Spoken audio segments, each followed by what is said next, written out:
Today, it's Edwin's Monday evening property rant.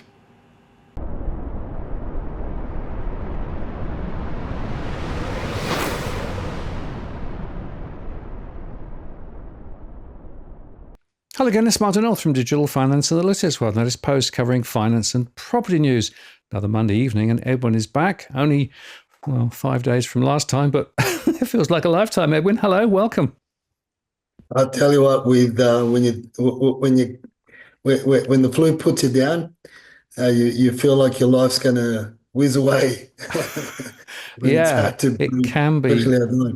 can be pretty horrid, actually. And it's interesting, 5 years from when COVID hit, which is another benchmark.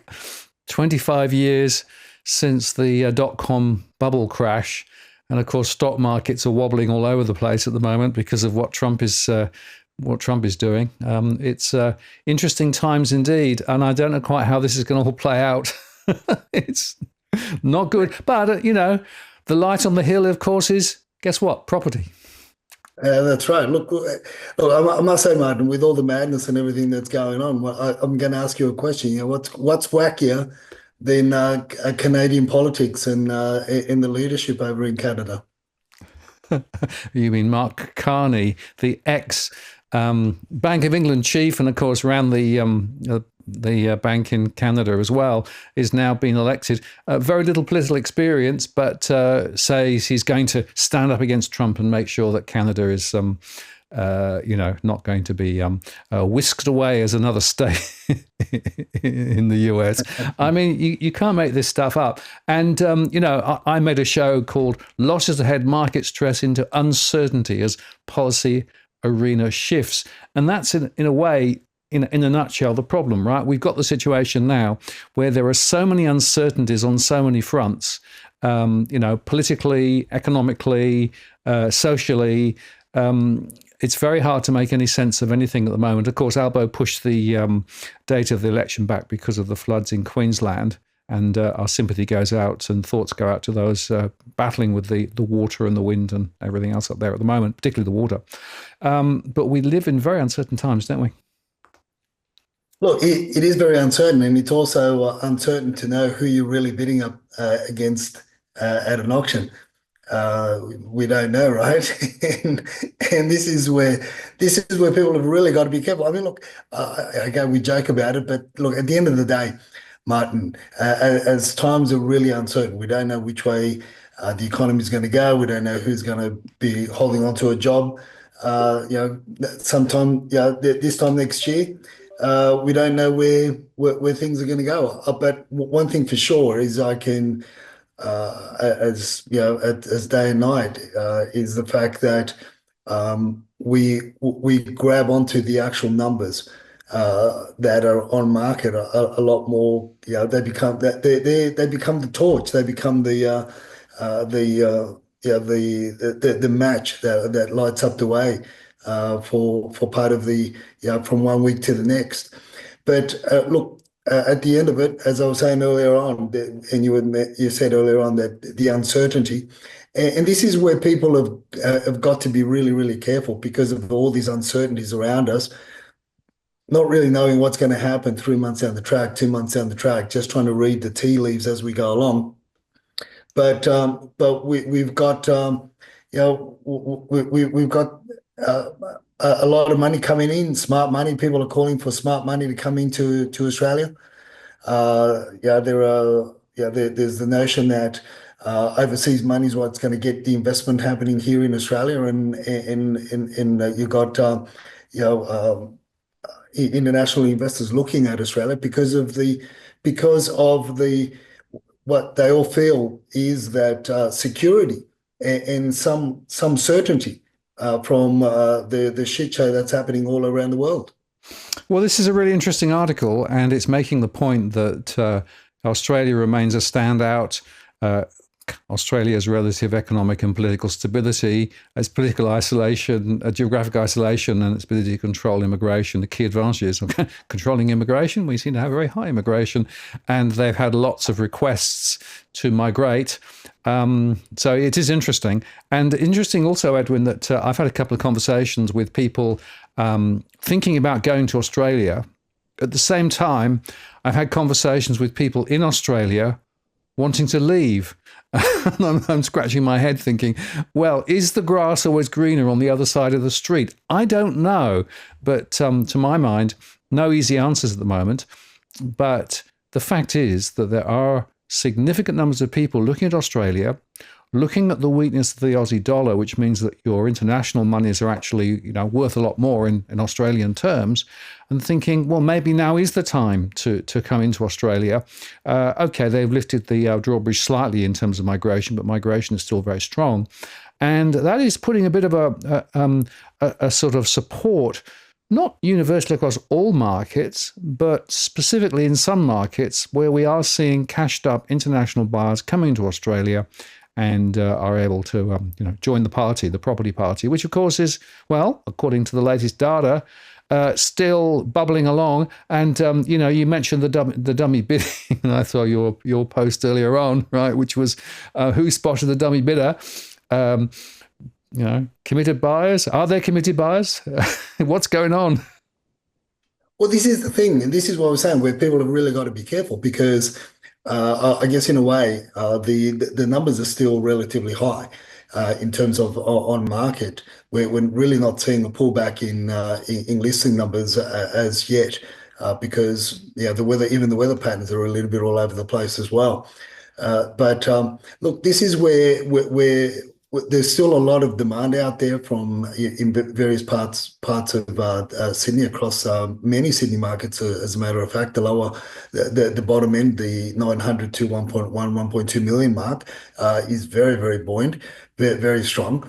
There are other parts where in the 2 million range where people want to come into the market in the northern part of Sydney, the North Shore, and from the North Shore towards the beaches, and you've got a radius or a pocket there that's very very strong.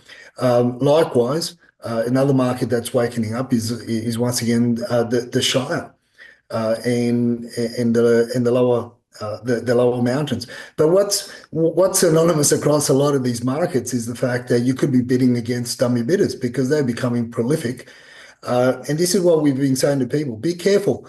Be careful as to who you're bidding against, what you're bidding for, and the price estimate that you've set, in order not to get bitten too hard by the snakes and the crocodiles out there.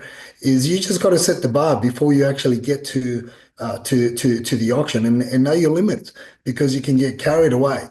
Now, on the inspections of the weekend, I didn't send you the video. I'll share it another day. I might even share it on X later on in the week. I'll send you some videos of some. I managed to get under some homes where building inspectors, in the building inspection report that they get from where buyers get the building inspection reports handed to them via the selling agent. Through the before you bid and before you buy, the building inspectors couldn't get under the house, but you just have to move a few things here and there, and you can get under, and you can see the water running through under the house like Niagara Falls. So these are the issues that people have got to be navigating post the sale if they don't do the proper due diligence and the due care to watch out. So you've got issues that are withheld and not disclosed by way of either material fact or the caveat that building inspectors put on the reports that they couldn't get access, and it's just a visual report. And as we know, since the deregulation, building inspectors don't really need, it's not necessary or it's not required for them to put anything other than if it's going to impede or impede occupancy of the property. In other words, a major defect. But even they're hitting in many cases. So these are the things that people have got to be very careful about, very wary, and know that selling agents aren't on their side. So with everything else around that's happening around the world, with all the pressures that home buyers in Australia are facing, and now we've got other front or headwinds, dummy bidders, and you don't know unless you're attending auctions regularly, and unless you see them, unless you sort of get to smell who they are, you get to have a notion, an idea of who they are. Well, you're not going to know, and you're going to be bidding away. There was the auction in South Coogee a few weeks back that I put on X, where the dummy bidder actually took the property approximately 250,000, 200 to $250,000 more than the highest bid, because the agent and the dummy bidder, the non-committed buyer, played the game, and they squeezed an extra 200 to $250,000 from the buyer. She had the highest bid up until she started going toe to toe with this NCB. And this is what we're facing. And these are all the things, the obstacles, headwinds, call it whatever you want to call them, that buyers are facing, where they've just got to be very, very careful. Yeah, and let's just be really, really clear what a dummy bidder is. So it's essentially somebody who's in the auction action, not with an intent ultimately to buy the property, but ultimately intending to lift the price higher so that other people respond and ultimately the vendor achieves a better result. Now, that's, in a nutshell, what a dummy bidder is. It's not legal, though, is it? No, it's not. It's not legal. But we've come to a point, Martin, where agents know it's not legal, auctioneers know it's not legal, but we've come to a point, and this is the craziness of this whole market. This is the craziness of Australian property. We've come to the point where NCBs, or dummy bidders, are actually being paid, and I've been reporting on this for about 2-3 years now. That how they're attached to offices. Now, I had a notion that they were being paid, but that wasn't clarified until last year, where I've got it from the horse's mouth that the NCBs that predominantly act in the eastern suburbs are being paid anywhere between $75 to $150 to attend, which is crazy, which is absolute crazy. From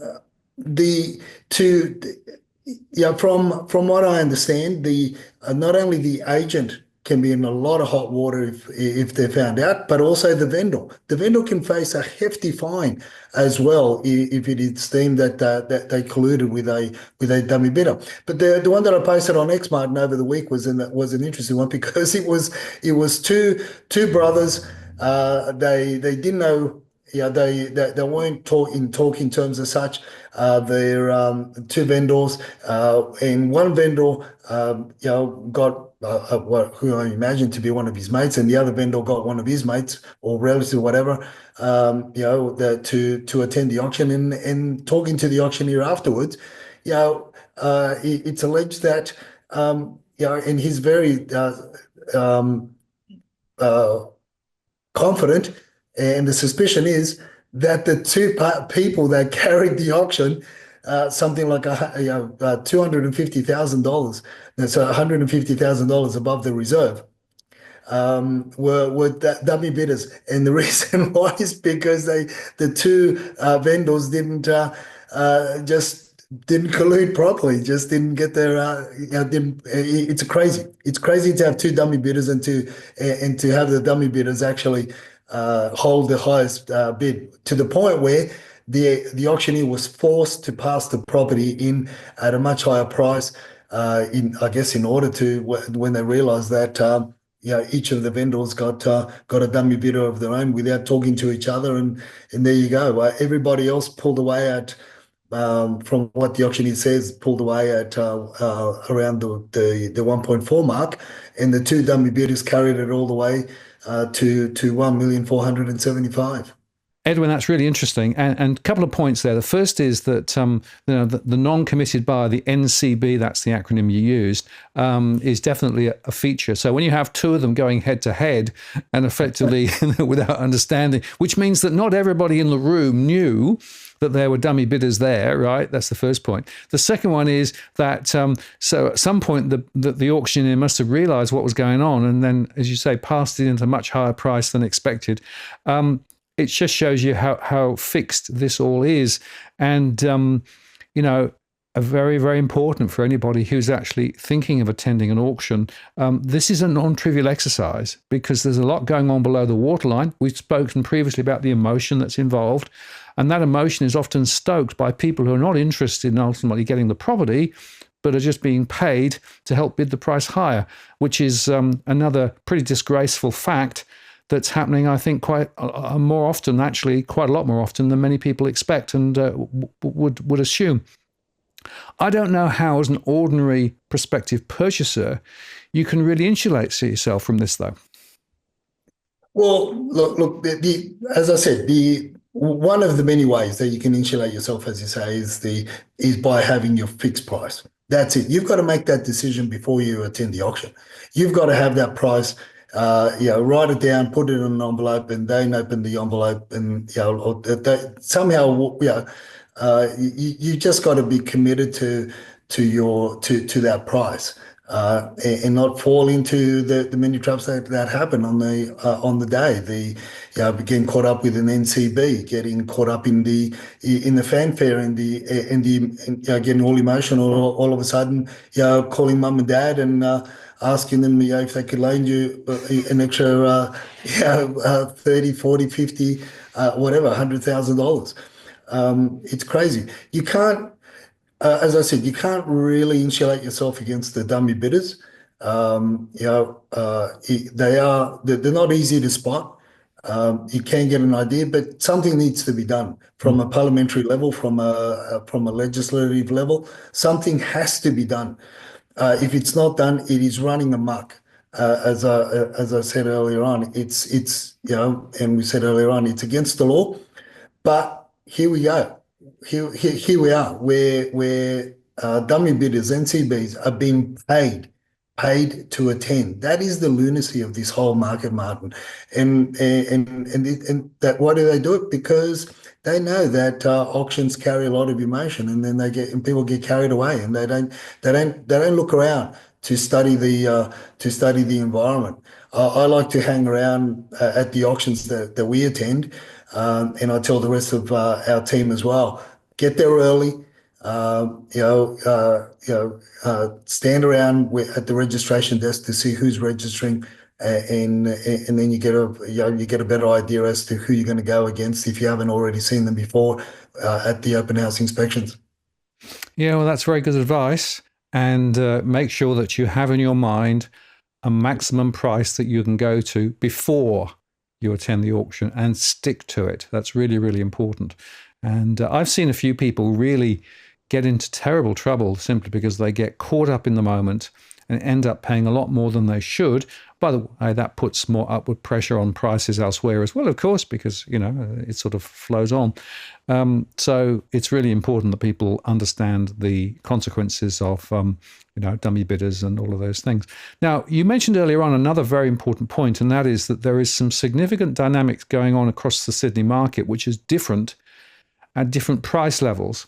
And this slide actually is quite interesting because it shows you the median home and apartment value over time. And what's fascinating is that the smaller homes and apartments are tracking rather differently from some of the others. And I think this is a really important observation, Edwin, that not all prices at all levels are behaving the same way at the moment. And in fact, there's a lot of people at that sort of slightly down market relative to the top of the market who are really aggressively at the moment still getting in the market. Yeah, and this is where as much as some commentators are saying that there isn't, they're not seeing the FOMO out there. I stand to differ in some of the markets that we go to during the week and over the weekend, where case in point, I posted an auction on X on Saturday. I thought it was interesting. That's the reason why I posted it. The location, the type of home, the required renovation works to the home, and the guide was relative less than more than 10% lower than the property actually sold for. But that was a given that the agent was always going to underquote it anyway, or misguide people with the guide. And but the interesting thing there was, Martin, the observation there was at that 2 million to 2.2 price point, there was six participants in the auction. Five were active bidders, and the dynamics was rather interesting, because that most were active throughout from start to finish.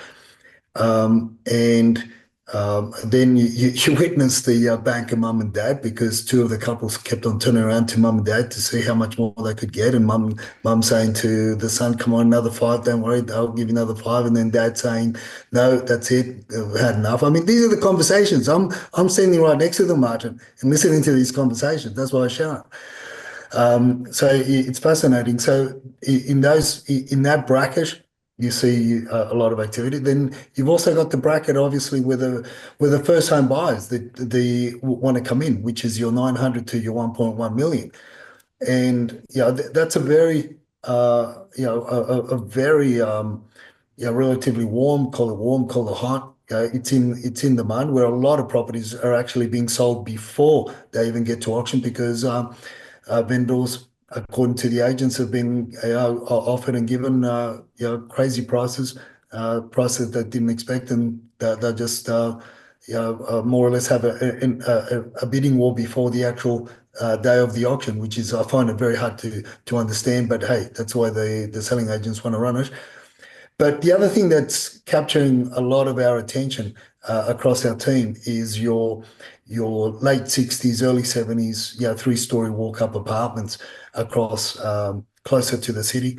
The market's closer to the city. You're in the Wests, and and even a little bit further out. They're in very high demand, because again, when you start comparing those prices to the prices of the new dwellings in high-rise residential towers, well, it's chalk and cheese in terms of price, for one. Secondly, the outgoings are a lot less than what they will be, and what you see is what you get. You can't get in a building that, if it needs a bit more to settle, you sort of wonder what the hell's going on, when they've been there. But the ones that are well presented in small blocks, I mean, you do get blocks of 35, 40, 50.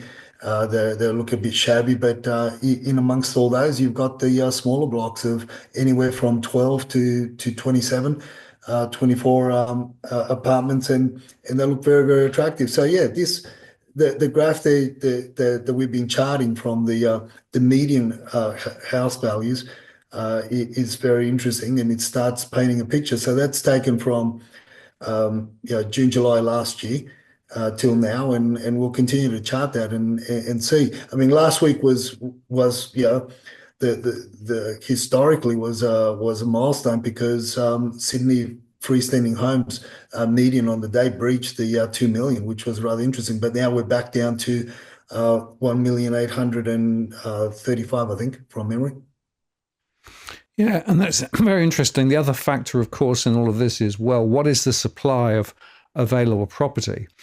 And, there are quite a few apartments on market at the moment. Some of those are investors getting out, as well as some of the new high-rise coming on. But when you actually sort of pare it back and say, well, let's look at houses rather than the total market, and let's look at, the low-rise apartments. In fact, the supply of both those within the sort of the affordability areas we're talking about are relatively low, aren't they? But they are, Martin, and this is the scary thing. This is where last week, on the show, we said that there was 1,140 freestanding homes, according to the domain, in the Sydney region available for to purchase, and we highlighted that. And this week we've got 1,131 freestanding homes in the Sydney region available for sale or to purchase. But again, as I said before, 40 to 50, if not 60% of the listings on there are underquoted, or the values, the true value, the true guide, or the true expectation of the vendor is misguided, and it, let's call it, and it's advertised at a point where you could say it's paid advertising, and along with that is you've got this habit of agents calling townhouses or townhouses or even apartments homes, and they put that as in the description in order to get more views. So I dare say that we're really tracking anywhere between 500 and 600 freestanding homes below the 1 million mark in the Sydney region, which is it's a drop in the ocean when you compare to the demand of those wanting to get into the market, and then obviously then they've got no choice but to look at if they want to live closer to the CBD, that's the Sydney CBD. If they want to live closer to that, I mean, they've got no choice but to look at your older style apartments, because even the newer apartments are, they're pushing the 1.2, 1.3 in some parts of Sydney for something that's already established. And if you're buying off the plan, the prices could even be higher, but with a lot of uncertainty. So the desirable dwellings that people really want to live in are becoming more and more scarce. And this is what the government doesn't understand, is that people want the low set dwellings, people want the low set apartment blocks, people want the freestanding homes, but the infrastructure is just not being built out in the beyond the Sydney region and further afield, because the big push for the government is the high rise, because they can then put out more in a smaller parcel of land. But again, we've got it's almost like a catch-22 situation, because no developer wants to build those other than those that are like your high-rise Harrys and the like. But apart from the top three tier builders, nobody else wants to build a high-rise.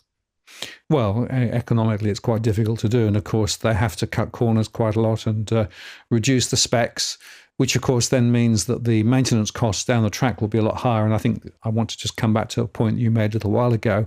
If you look at the annual charges for the older low rise relative to the more modern high rise, there's chalk and cheese between them. You are going to be up for a much, much bigger payment every year into the future if you go for these new high rise relative to some of the older ones. So I think that's something else that people bear in mind. And when I talk to people who are thinking about apartment living, they look at the price. They don't often think about the ongoing costs that will be coming their way through the strata fees, et cetera, et cetera. I've seen a number of people really mess up by not taking account of those significant charges that are coming in. And it's interesting that when you look at some of the other data, and this is an example from the Real Estate Institute, their latest housing affordability report from over the December quarter, affordability declined for the third consecutive quarter, with mortgage repayments now consuming 50.1% of the median family income. Now, that's consistent with some of my own analysis. And in fact, I made a show yesterday which was talking about the fact that household finances are not very pretty at the moment. Households under the microscope, looking at their finances. And by the way, on Tuesday, I'll be running my live show, and I'll be talking about the postcode analysis and looking at the deep dive. I've got quite a few postcodes that people want to have information about. But my point here, Edwin, is that when you just look at the mortgage repayments, you're missing out these other costs that people have when they buy property. And one of the things I worry about is when you actually start adding in the rates and the power bills and the water bills and the strata fees and everything else, the actual costs of what it takes to live in one of these places for many people is not 50% of income, as it's above 50% of income, which is then no surprise why a lot of people are getting into significant pressure. And what I do find is that quite a lot of that pressure are on the new purchasers, are on the first-time buyers, and are the very people who are buying in this, 700 to 1.5 million range in the Sydney area, maybe a bit lower in some other markets. And just on that context, there was this article that made the point that living standards are now no better than a decade ago. I went through that in some detail yesterday. And the fact of the matter is that, we are in a very, very difficult situation for many households. So what I get frustrated about is just being fixated on the mortgage element of this is missing the point. There's a much bigger story here. But it's not surprising that people get themselves into significant financial pressure because they've got an option. What are they going to do? Go on renting and paying through the nose for rent? Can they get into the market? If they can, what can they buy? Then, as you say, there's limited supply. You get the dummy bidders working in there as well, and that's creating a lot of pain. It's a complex situation. That's why I think people need help. 100%. And this is where we, I guess, in a way, that this is where we come in, and we're able to assist people with navigate through a lot of these areas. Often case we don't necessarily go through the whole journey of help them to look for and buy a property, but there are people engage us to part of the journey to do a bit of background research on one dwelling, or help assist them to try and negotiate one particular dwelling as opposed to the what we call the full service arrangement. So there's many ways, but the interesting thing, Martin, is that, as you said, the selling agents, or the selling side of the equation, they're creating more and more obstacles for buyers. Some you could say they are lawful, they are within the law, but a number of them are outside of the law, and yet buyers still believe, ignorantly believe, that selling agents are there, are working for them and are helping them. So when you add these costs to the mortgage, when you find out that the only bathroom in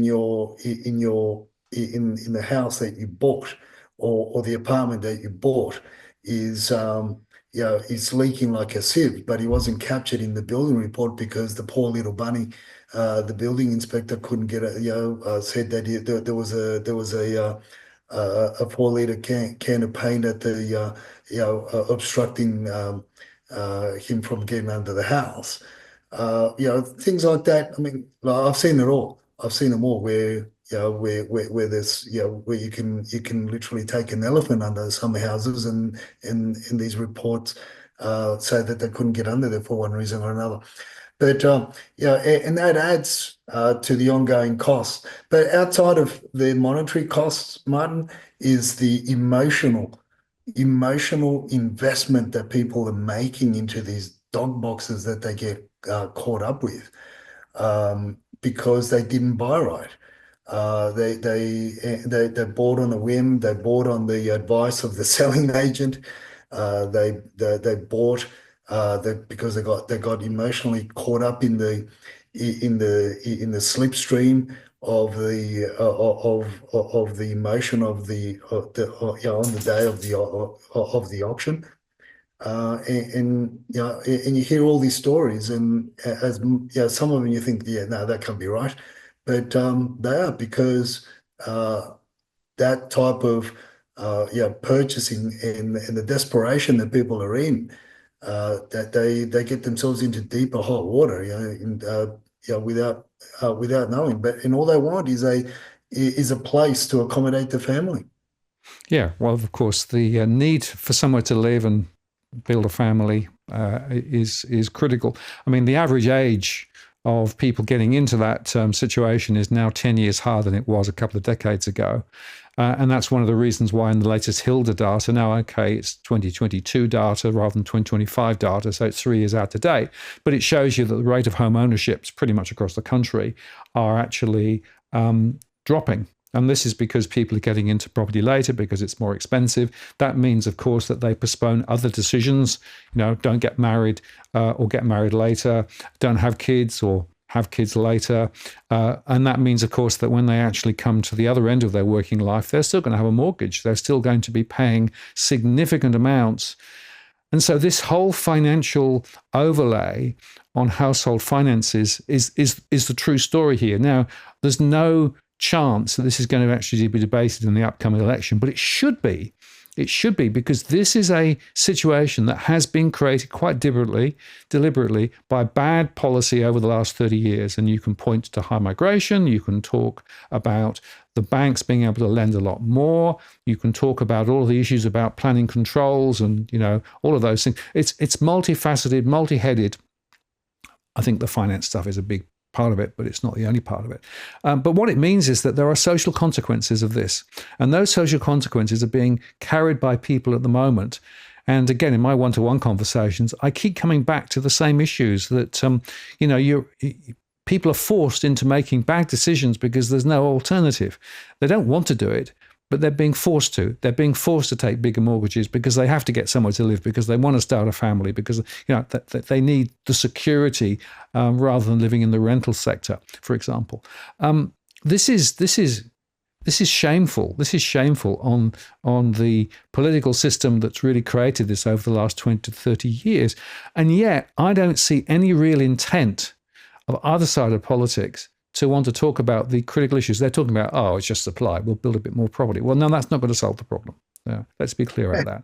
It's a much, much more complicated and deep-seated issue. And it's really a collusion, I think, of a number of interested parties who are only interested in ever high property prices. I mean, if you're one of these high-rise developers, of course you want property prices to go up. If you're a politician with lots of investment properties, of course you want properties to continue to go up. But it's making it harder and harder and harder for ordinary people to be able to thrive and survive in Australia, which I think is really important in the current context. So I rather would hope that in this election cycle, whenever it starts, probably in May sometime, there's a bit more of a sensible debate about this, but I don't hold my breath. No, but what if? And the thing is, Martin, that you and I know, and many of our followers and viewers know that it's we don't really have the left and the right. They're one and the same. But what if we already alluded, and Dutton's already blurted it out in one of his speeches anyway, but what if I told you a story, right, as to what Dusty and the WeChat chatterers have been discussing over the weekend? And the story goes like this. Now we know that we know the pathway to PR through the investment visa has been put on hold for a number of years now, and a lot of people were cheering, but we also know that with the tariffs that America's putting on the rest of the world, and we're somewhat affected by it, and our current government's not really pushing in the right direction to build bridges with our cousins over in the US. So we sort of we've got no choice but. Now this is a conversation with Dusty and the WeChat chatterers. So then they said, what if, and could it be feasible? Could it be possible that the golden visa, let's call it the golden ticket to Oz, the visa, let's not call it an investment visa pathway, but let's call it a golden visa. I mean, let's emulate what Trump's doing with a golden ticket over in America. Because they started having the conversation like we raised. We're losing a lot of demand from overseas by way of our mineral resources, our raw materials, in goods and everything. So, and because China's economy is really going down the gurgler. So, what if there was an introduction of a $10 million or a $15 million ticket? How many people? How many people do you think would jump on that? And it doesn't necessarily have to be emulate what was what was in place before, because they had a lot of issues with that visa in the past. But what if then the government said, look, we're going to give you this golden ticket to Oz, but you're going to have to invest in, let's say, for example, call it the Australian Futures Investment Fund. Build the future with us. A fund that the government can use at its discretion. And so that's why you have to just invest in there, and here you go, you can come into Australia. How many people do you think around the world would take up the opportunity? I'm not talking about five, I'm talking about 10 or $15 million, Martin. I think there would be a very significant appetite. There's a lot of wealth washing around the world looking for safe and secure homes. And we said right up earlier on, Australia, relative to many other parts of the world, is a relatively safe place to come. So I would have thought that could be quite attractive. And think about the amount of money that could be created, and think about the amount of tax could be ultimately levied on the top of it. So, yeah, it sounds like a winner to me. Maybe. Well, that's what they're talking about. Yeah. That's what they're talking about. And you can bet your bottom dollar, if the WeChat chatters are talking about it, there's something that they know that you and I don't know as yet. And the interesting thing that I got from that conversation was as they were saying, let's call it the Australian Future Investment Fund. Build the future of Australia with us at the discretion of the government. What would they do with it? Maybe they could depopulate half of Queensland, the other half of Queensland, and put up some more solar panels up there, and bring the koalas that will be.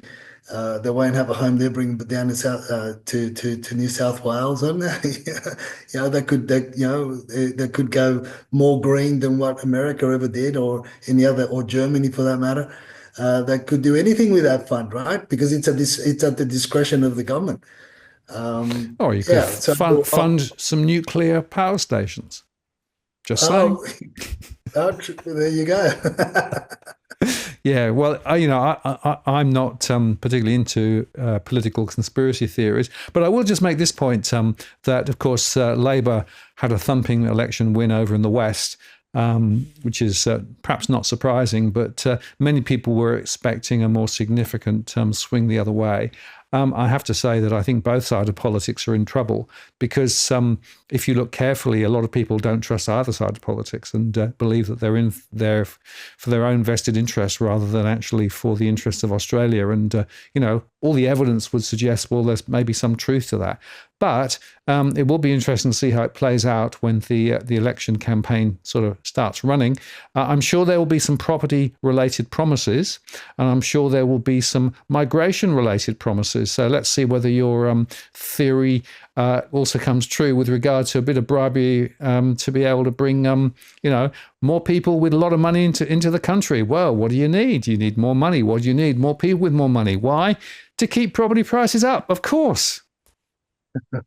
Well, we need that investment fund to fund the future developments, because I can tell you now, when you do a reverse feasibility on the construction, the purchasing of the land, the construction costs, and what the banks require in order for you to make a profit, and all the holding and costs and contingencies along the way. Like I keep on saying, you got to sell those damn 2-bedroom apartments. At close to $1.2 million in Blacktown, if you're going to start building towers there, or even further afield in your Mount Druitt and your St. Mary's, because building costs are going through the roof. So in order to, as many developers have said early from last year, they've said they're not going to start digging anything until the government put their hand in their pocket and start dishing out money for us to do it, because other than that, they're not going to make a crust. Well, I think that's a very important point, and it is worth just remembering, of course, that the latest data shows that the amount of government debt continues to rise, and the proportion of jobs that have been created recently are predominantly in the government-funded directly or indirectly sector. And there was this article that made the point that 3 and 4 new jobs last year were paid for by taxpayers. And interestingly, that means that, the overall level of government debt is likely to rise. We have a structural deficit. There's going to be a new budget, I think, out in a few weeks before the election is announced. And it'll be interesting to see what those numbers look like. And interestingly, the iron ore number was down a little bit recently because of the fact that analysis suggests that maybe China doesn't need so much iron ore ahead. So it'll be very interesting to see how this all plays out. So watch this space. But I guess what we should do, Edwin, before we close out tonight's show, is just briefly touch on the latest numbers. If we look at overall in the Sydney region last week, then we had 19,774 properties overall for sale in the Sydney region. And if we jump forward to the 10th, 20,079. So that's a little bit of interesting development in terms of what's going on. And you can see there the trends in terms of listings, and comparing it with last year, it's still tracking a little higher. But I want to come back, as I always do, to the quality of those listings. I've done some work quite recently for a couple of my one-on-ones, and I've been quite shocked at just how bad the quality of some of the listings are. Look, they are. And this is what I'm saying. People have got to be very extra careful, because the prices haven't come down like many punters were expecting that they would come down. In actual fact, in some parts of Sydney, there's noticeably a step up in price values. What we have seen across many parts of Sydney is numbers rise. But the demand is there. But when you start inspecting the homes, when you start inspecting the properties, as you said, it's chalk and cheese from what they were 3 months ago, from what they were 6 months ago, from what they were 12 months ago. And there's a lot of works to be done. But guess what, Martin? This is what I was saying. The interesting thing about that auction that I posted on X on Saturday, that house needed to be fully renovated. Anybody that bought that house after paying what the agents considered was one of the highest values for that particular area for that vintage of property, you would still need at least $250,000 to bring up to speed. And that's from rewiring, that's refurbishing the whole lot, right? And that's a lot of money. So you got to have that. You got to have that in your, as spare cash, because the bank isn't going to lend you, for a very long time. Not going to let you draw down on it.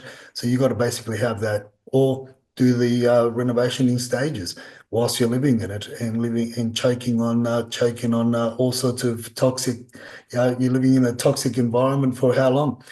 That's where the numbers are, and this is where people have got to be. They've got a little bit more choice. So take your time, choose wisely, and don't be scared to poke your head in areas where others don't. Don't poke their head in to check. If you're just going to be relying on that bloody before you buy inspection report. Yeah. Well, as we've said before, they are very much a marketing tool rather than actually an information tool, and people are misled by them. Let's look at the Melbourne situation. So last week we had 28,297 properties for sale in the Melbourne region. Jump forward a week, 28,538. So the story continues there. And in Brisbane, 3,938 on the 3rd. And 3,924 on the 10th. Of course, now the whole of the area in around Brisbane will be fundamentally probably changed for a little while because of all the flooding and all the damage that's been done recently. So that's going to have an impact on the market. But what I found quite interesting when I was talking to somebody over the weekend who'd moved up from Melbourne to the greater Brisbane region, they hadn't done any due diligence on flood risk.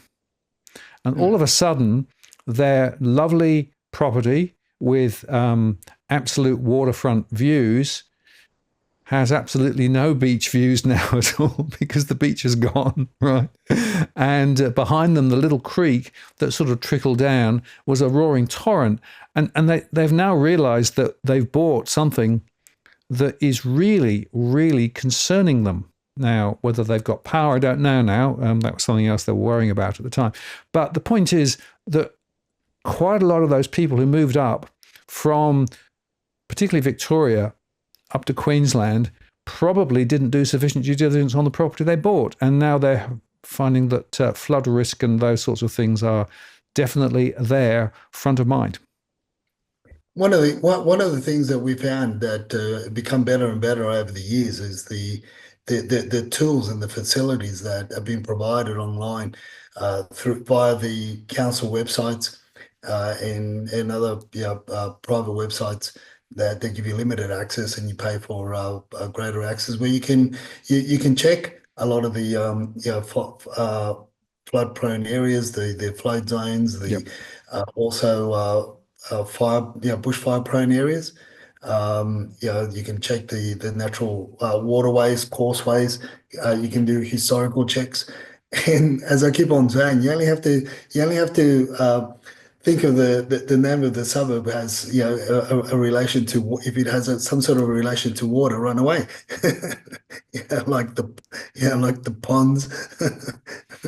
It's sort of a bit of a clue in the name, right?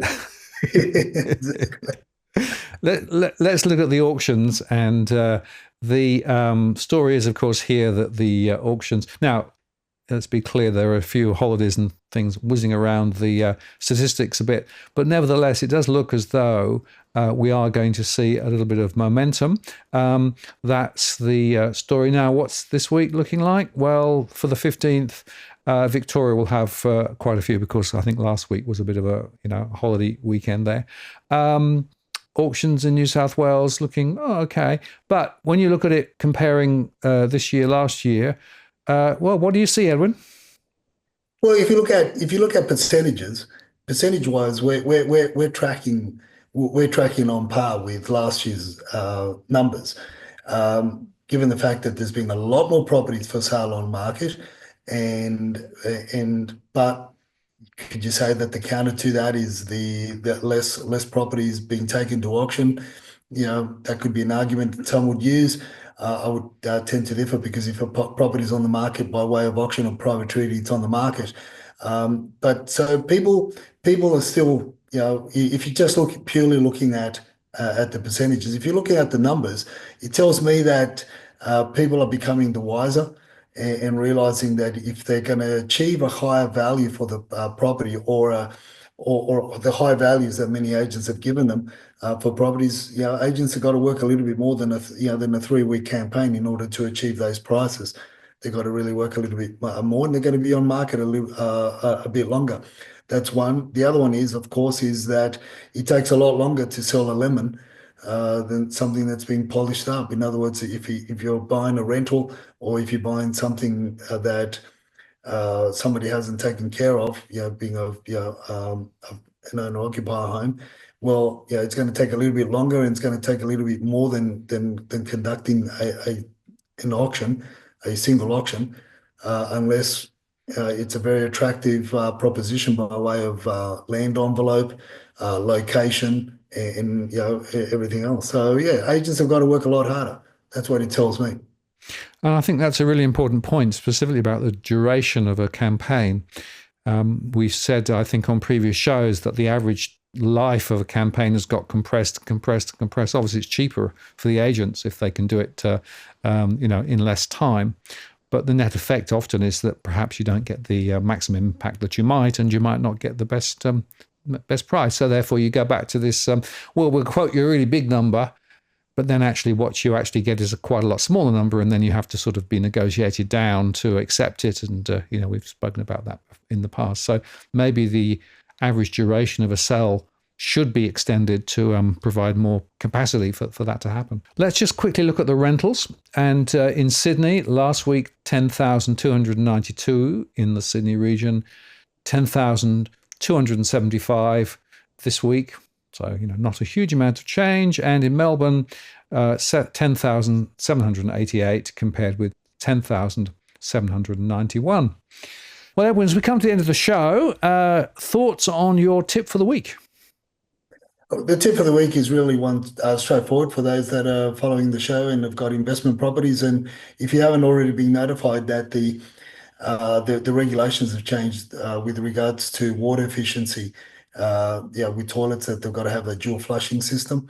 Your property manager more than likely call you and say, "Oh, we need to send a plumber out there to check whether or not the tank, the cistern tank has a dual flushing system." What you need to say to the property manager is, "Hold on a minute, can't you just get the tenant to send you a photo of the toilet, and then you can see and let us know whether we comply or not?" Because that call out fee for the plumber is going to be around about $125 plus minimum 15 minutes, which is another $35.